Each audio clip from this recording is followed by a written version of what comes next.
Mr. Dependable, the legend, Rahul Dravid.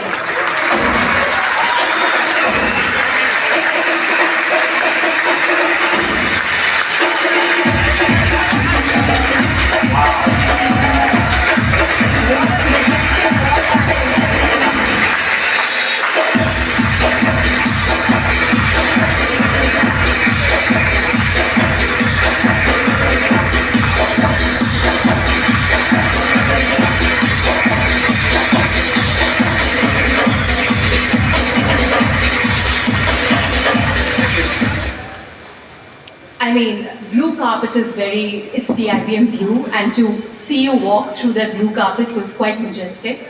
Thank you so much for joining us at Think Mumbai, Rahul. Thanks, Reena. Thanks a lot for having me. Really looking forward to the interaction, and really happy to be here at IBM Think. Yeah. Lovely. So let's get started with the Super Over. You've often said that cricket is not just a sport for you, it's your life. When did that happen? When did you realize it was more than a sport? So I just grew up loving the sport like a lot of young, sort of young Indian boys. My father loved cricket. He played it a little bit, but more importantly, really loved it. So a lot of my early memories are really of growing up and my father having, in those days, the transistor radio on and listening to commentary and me spending time with him, and he telling me these great stories about these great players and some of these great grounds. And in some ways, I think that fired up a lot of my sort of ambition and desire to want to be a cricketer. And while my parents never really forced me, to be honest, they're supportive, but they never pushy or they never really forced me to play cricket. I just fell in love with the game, played it on the streets, and just sort of started that journey. So playing it in school and played it at college, and sort of came through the system, so to speak.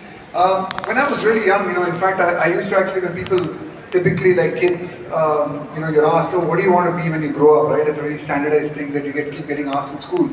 And I would just stand up and just say, I want to be a cricketer. Thinking like, it's just natural. If you wanted to be a cricketer, you can just grow up and just become a cricketer. I never actually thought, it's only later on when I kind of realized, it's a little bit tougher than that. You have to do a few things to want to be a cricketer.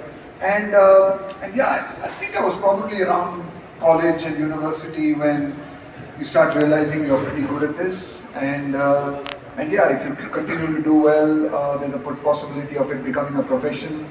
And I'm really grateful that, I was able to make something that I truly loved, a hobby, a profession. It's something I continue to do even after I've retired. So really grateful for the opportunities this game has given me. And I feel really blessed and lucky that I was able to make something that I really love, something that I've lived my life around. Absolutely, the game has given a lot to you, but you've given so much to us as well.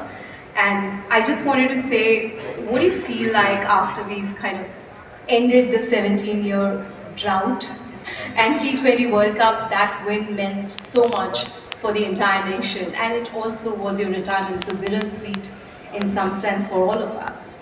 Yeah, look, I'll be honest, I think it felt great, and I've had time to reflect on it a little bit. And I think it felt great, like you rightly said, because it just, I could